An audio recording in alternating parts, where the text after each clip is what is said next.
What's up, everybody? Welcome back to the channel. Today we're working on the Duramax 2500 HD, and we are going to be installing rear wheel hub bearings and seals. Alright guys, so you can see I already got the tire and wheel off. Got the jack stands underneath, got the front wheel chocks. Let's start out by why we're changing these. Over here on the driver's side, we can see here we got quite a bit of grease and oil buildup on the brake caliper. Looks like it's being flung from the hub. So in the back there is a seal that typically goes out, and I just feel like there's just too much wobble in this hub, so we're going to go ahead and change the bearings as well. So here we are on the passenger side. As you can see, it doesn't look near as bad. Definitely doesn't wiggle near as much, but I'm going to change both sides, and this side has better lighting, so we're going to start on this side. Alright, so here we are on the back side of the caliper. We're going to start by loosening up the T55 caliper slide bolts. There's one up here at the top, one up here at the bottom. Now I actually don't have a T55, but I do have a H8 Allen that fits, so hopefully that will remove those, but if it doesn't, I'll go to the store and get the right one.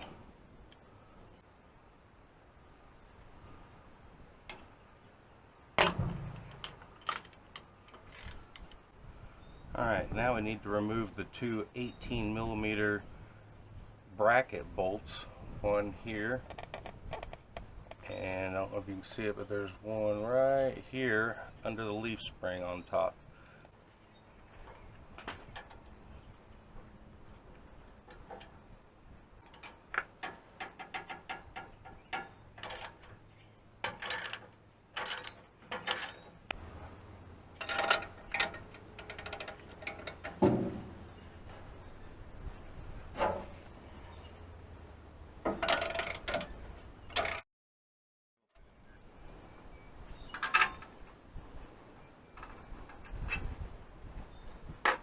Alright, now we got the mounting bolts out of the way. Probably need a standard screwdriver or some sort of flat bar to pry this off. Mine's pretty tight.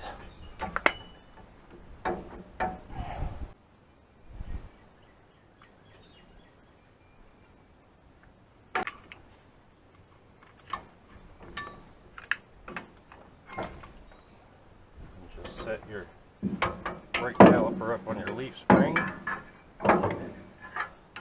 out of the way. Alright, next we're going to take the rotor off. Most of the time it is on there, so you got to hit it so it shocks it loose.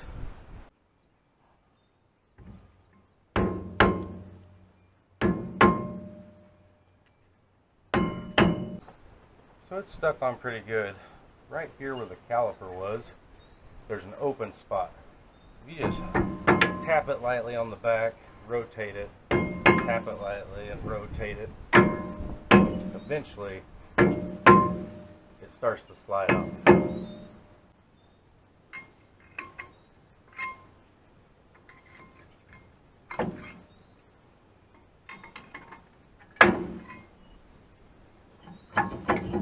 This is the other side. And you can see what I was talking about on all the grease. Look inside the brake caliper. Obviously not doing any good. And even inside the rotor.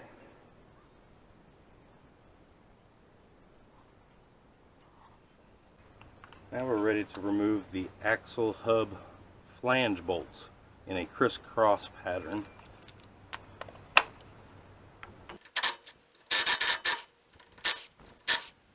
Before I take out the last four, I'm going to go ahead and get my drip pan. Now if you don't have a drip pan, you can use a box or a crate with a trash bag like I am. Can't seem to find mine,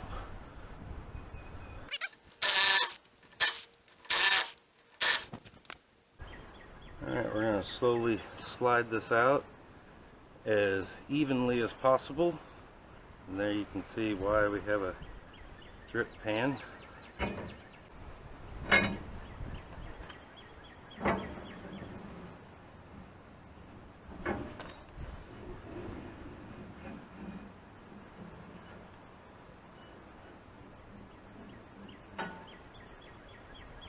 And now here on the driver's side, you can see how much play is actually in it.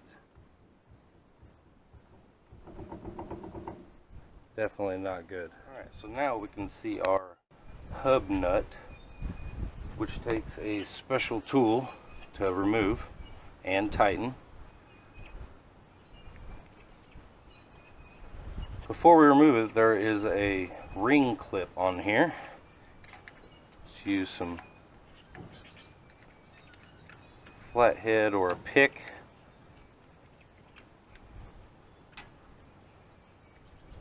Comes out pretty easy. Alright, now that we got the ring out of the way, there is a lock pin, and if you turn the hub to where there's a little opening, you should be able to stick a magnet in there and pull it right out. That's what that looks like. Now we're ready to take the hub nut off, and it should not be very tight. Most of the time I see people just using their hands, which that seems really loose.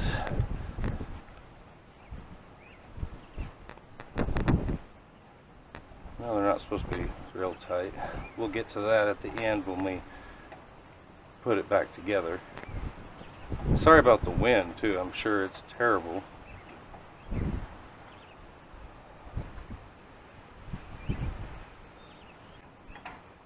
And there is the hub nut. Alright, now we should be able to just get back here and pry it forward. Alright, I'm going to try to show you what I'm actually prying on. On the top of the emergency brake, down in the top, you can actually see the seal that we're going to be replacing.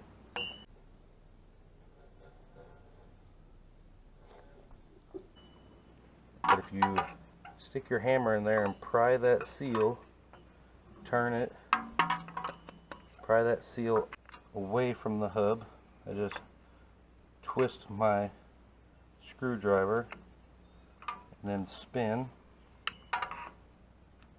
and then as we turn that, and then it will eventually just slide right off, which leaving the bearing and the seal.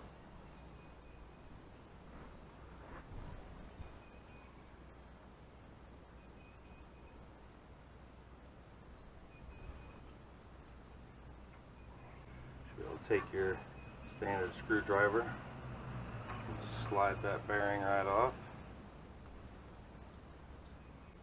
Now we'll go ahead and remove the emergency brake pads to make it easier to get this seal off. Alright, when removing the brake, you should be able to use needle nose pliers and compress this in and slide that clip out.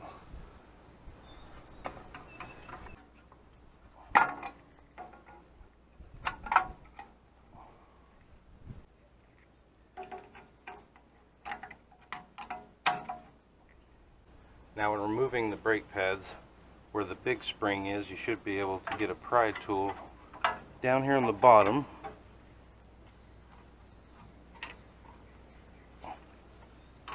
and just slide it apart.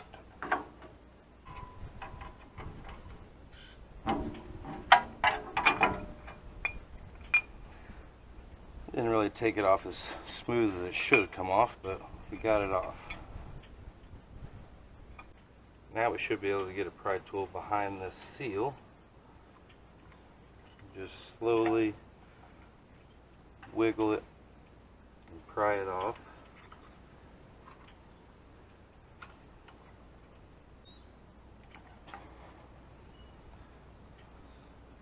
There's one piece. On the second piece, you got to come in from behind. Just stick my screwdriver behind it and twist. Come to the other side, twist, twist, all the way around, and then it should come off. Alright, now we can see the old seal. As you can see, it's two pieces. And here's the new seal. Here's the old inner wheel bearing. It still seems like it was alright. And here's the new inner wheel bearing. Now, what you don't see is the race. The race is still inside the hub. So we need to flip this over, and it has to be pounded out with a punch. Alright, here's what the driver's side looks like, or the bad side I should say. But there is stuff all inside there. That bearing on the inside has a lot of movement. You can see right here where I think the seal failed. But it also looks like it was not seated correctly. As you can see, I noticed that there is still a seal on there. So someone has replaced this before and did not pull both pieces off. Sometimes it will come apart in two pieces, and obviously they didn't take off the other piece. Alright, there might be an easier way to get one of these off if this happens to you. But what I did was I basically drove a flathead screwdriver sideways until it made a hole in it. Then I was able to get in there just enough to pry it out to get behind the seal. Slowly but surely working it around, and it will come off.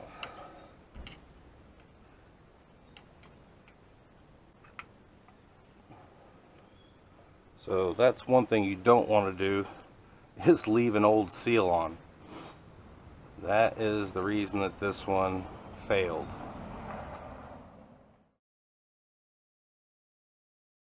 So we have our punch, and when you go inside you will be able to feel that lip, and you'll go all the way around, tapping slowly until it drops out. Most of the time you'd have this in a vise. I just don't have a vise right now.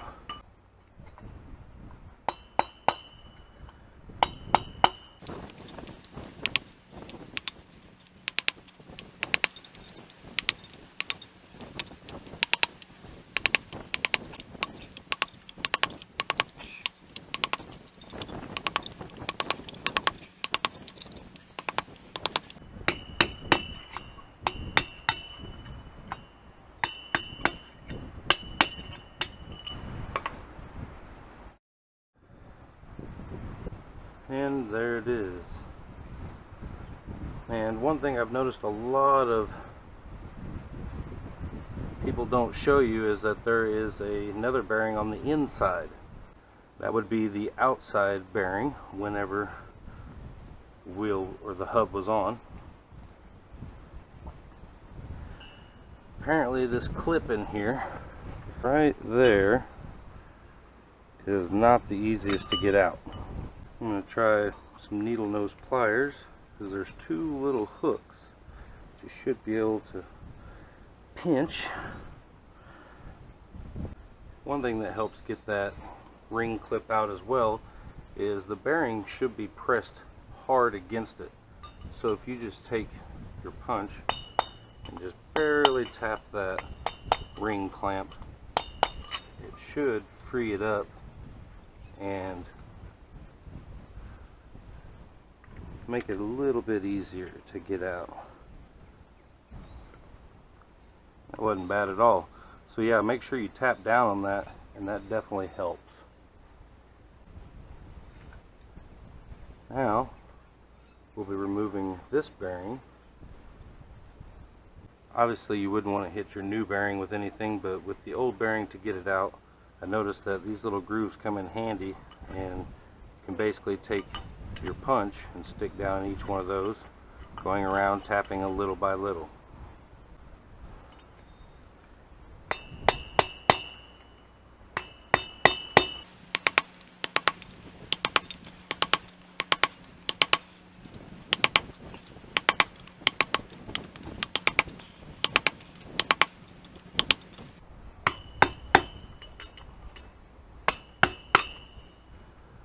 There it comes out.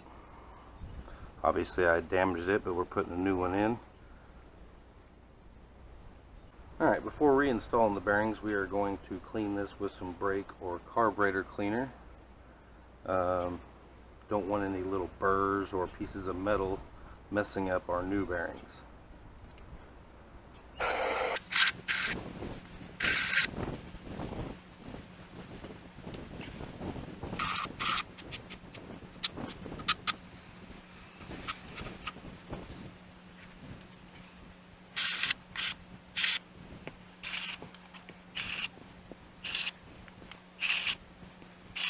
Be sure to clean this surface right here really good, because we will be putting some silicone on there before we put the axle flange back on.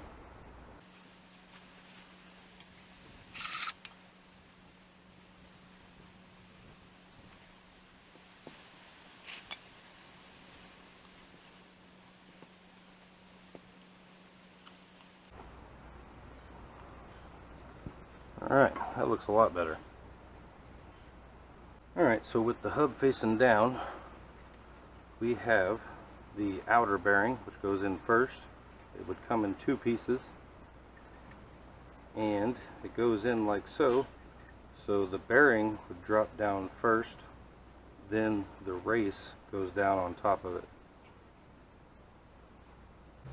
Alright, so putting the bearing in, you always want to make sure and pre-lube it. So take some gear oil,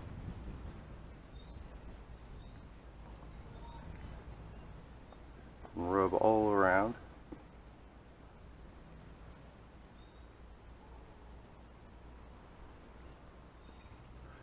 Get some down in the inside. Keep in mind that this is the smaller of the two bearings. So we put it down with the flange, small end facing up. It should just set down the bottom loose. Then you take the race seal, and you can see that it's flanged. This is the fat side, this would be the skinny side. Skinny side would go down. And what I'm going to do is I'm going to take the old race and put it down on top of it, so that way I can get it started.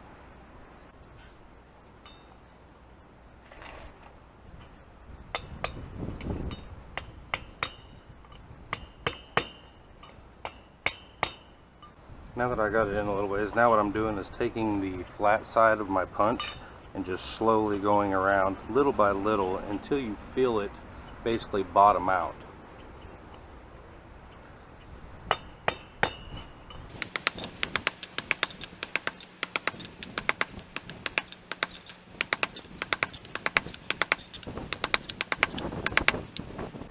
Alright, now I got it down to where there's a little flare.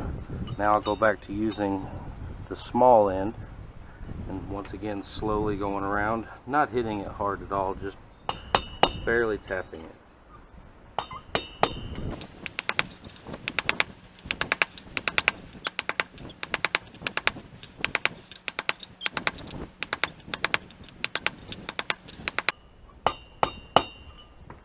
We got it all the way down to the bottom. Like I said, you'll notice that it bottoms out and your taps will sound just a little bit more firm.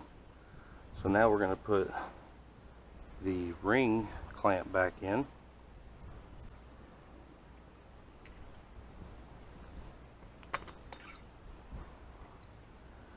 Alright, as you can see there, as I used my curved nose pliers, stuck it in here, pinched it, and then used a flat head to push it in all the way around to where it goes into the hole. Now we want to turn it over, and like I said before, the race is usually pressed tight up against that clip on the back side. So now we're going to go back through with our punch, just hitting the race. Actually, I'll probably have to use a flathead. We want to hit just the race.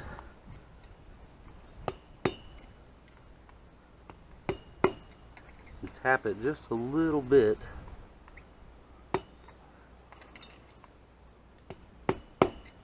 So it's tight up against that clip, which makes your bearing spin a little bit more freely, have that space.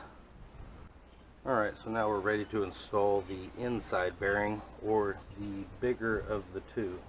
Installing the bearing race first this time, with the small end up, so that way the bearing will set down inside of it like that. Now we're going to use the old race to basically kind of be able to tap it in. That way we're not damaging the new race.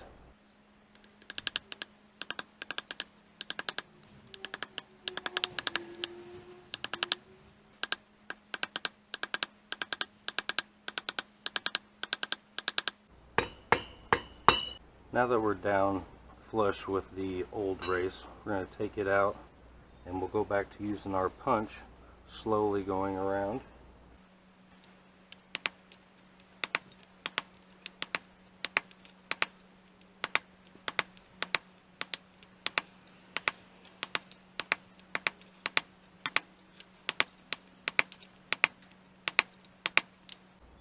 Alright, now once again you'll feel and hear whence it bottoms out. Alright, putting the bearing in, we're going to lube it up just like we did the first one.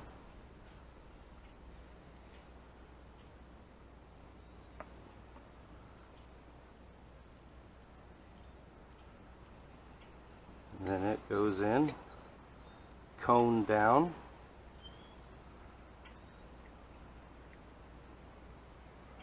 Before installing the seal, we want to make sure there's no gear oil around the edge so it gets a proper seat. Just kind of wipe that away. Alright, installing the seal now. Definitely want to be careful not to damage this. I see a lot of people use a flat metal bar and lay flat on there and just tap it in. To me that just seems a little rough on the seal, so I'm going to use a block of wood and just slowly tap around until it is seated all the way in.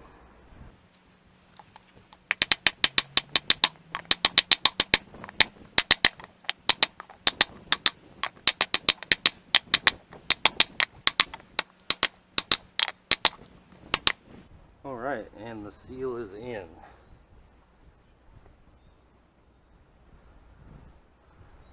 Definitely doesn't hurt to add a little bit more gear oil to these. You can turn it over a little bit more on the inside. Before reassembling the hub back on, this is really dirty up in here. We want to make sure and use your carburetor or brake cleaner to clean all that off.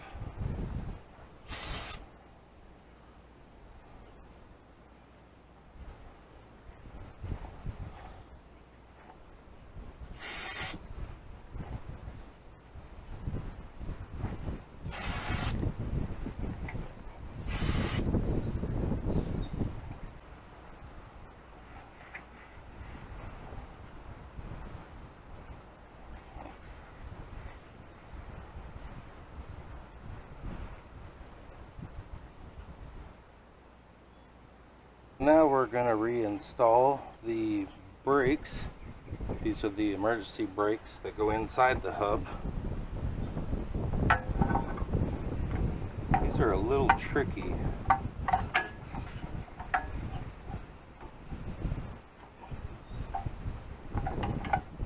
As you can see, I put this side in first and then just pried it over to get this side locked in. And you should have your pins in the back. Using my needle nose pliers, you pinch it together. Put your finger on the back side of that pin.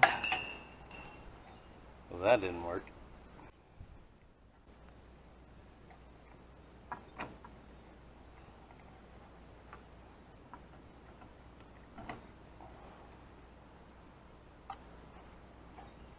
Alright, after 15 minutes of searching for that other one, I had to get a magnet and scan the ground and finally found it. And then just push it in and slip it under. You really want where the seal is going to be seating to be clean of any debris or oil. Alright, before putting the hub back on, we want to make sure to grease where the bearing is going to be sitting. But like I said, do not get it on where the seal will be sitting. So we want to lube this area, try not to get any on the brake or where the seal will be seating.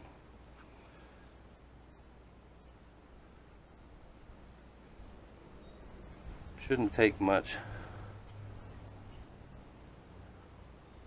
Now we'll take the hub, slide it on,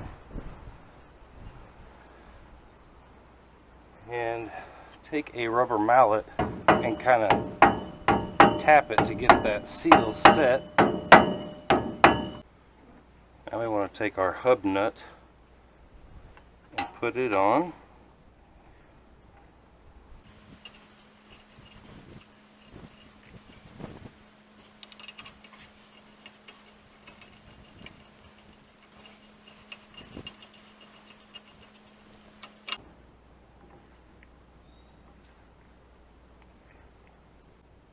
Alright, now after getting it hand tight, what I've found is to torque to 52 foot-pounds while rotating the hub backwards.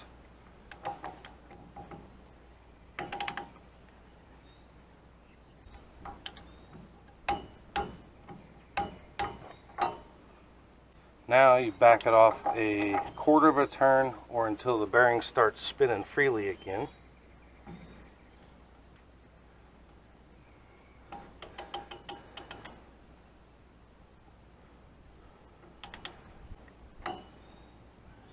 And there we're spinning freely, and it says to go ahead and back it back to the key slot.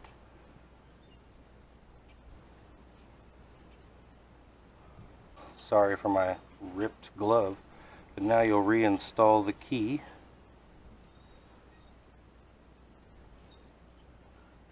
and reinstall the ring clip.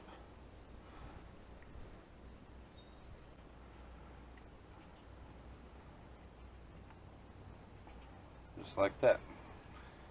And as you can see, it does spin pretty freely.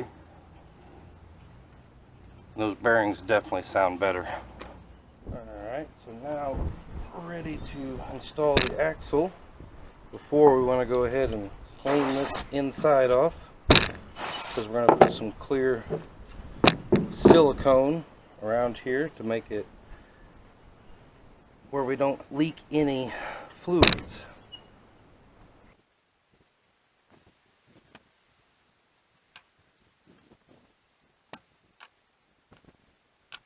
Now we should be able to just slide the axle back in.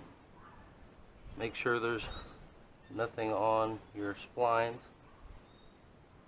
It looks pretty good. And try not to ting it on anything. Just slide it in nice and slow. Trying to hold it like it's floating.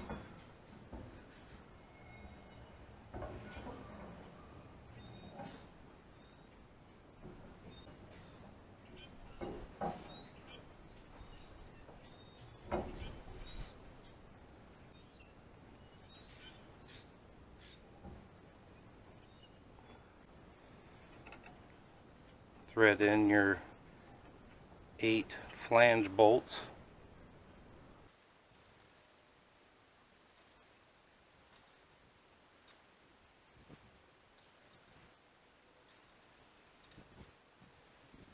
I'm going to put these in snug with the impact on the lowest setting, and then we will torque them down.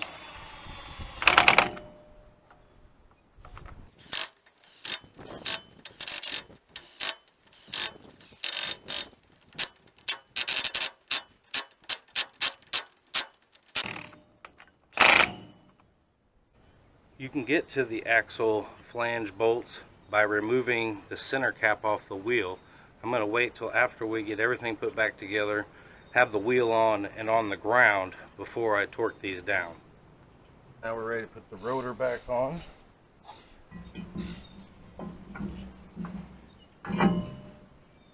Now I'm putting the brake caliper back on. We might have to push the pistons back in a little bit.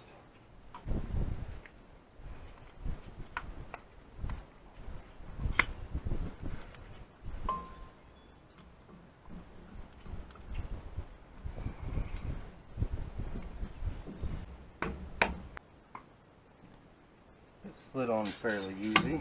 Just kind of barely tap it on with a rubber mallet, line up your holes, put your 2 bolts back in.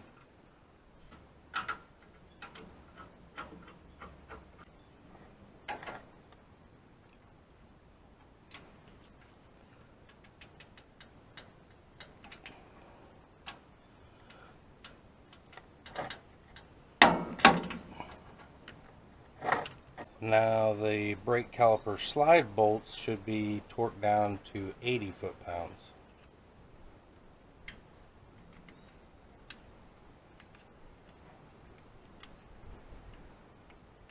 And here's what it looks like after cleaning all that gear oil, grease, just nastiness. That was probably the hardest part on this whole job, or at least the most time consuming. So I'm going to get these tires and wheels put back on, set it down on the ground, and we'll torque these flange hub bolts.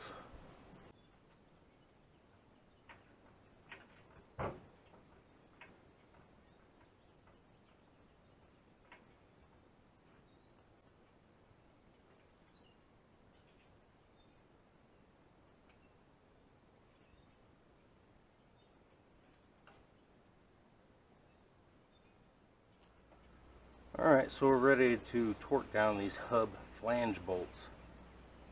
There's 2 different torque settings. For a 10.5 inch rear end is 115 foot-pounds. On 11.5, it's 148 foot-pounds. This being an HD diesel, it's an 11.5, so we're going to do 148 foot-pounds.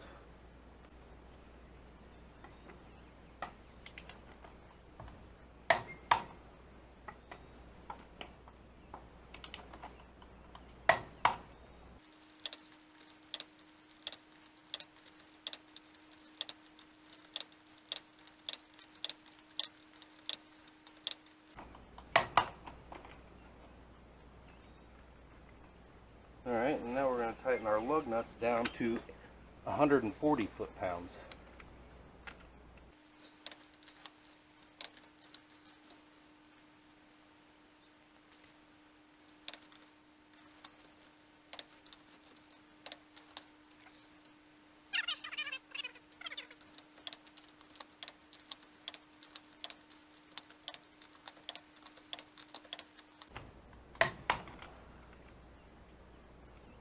Alright, so the last thing you'll want to do is check the fluid level in your rear end. It is a 15mm bolt.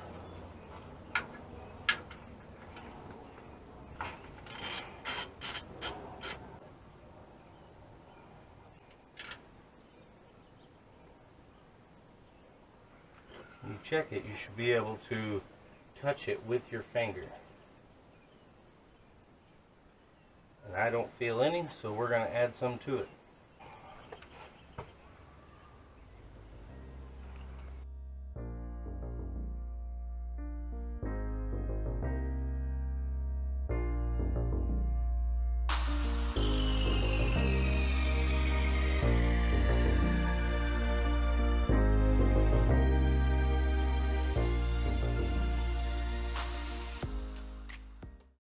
That's definitely why you want to check your rear end fluid. That took a whole bottle, and I still don't think it's completely full.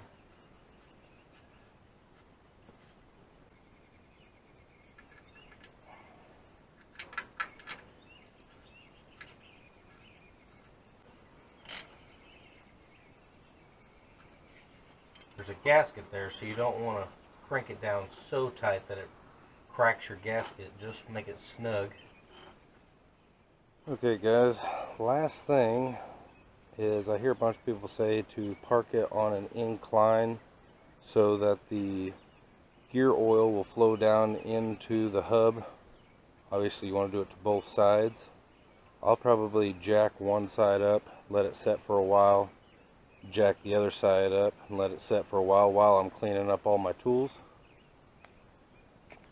But I feel like that was a good fix today.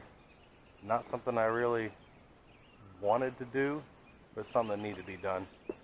It wasn't as hard as I thought it would be, but definitely something that if you're having this problem needs to be fixed. I'm going to clean up these tools and get in the house and eat dinner. If you liked this video, hit that like button, hit that subscribe button, and see what we do next time. We do have some stuff coming in for the Infinity, so stay tuned for that. Thank you guys. Have a good night.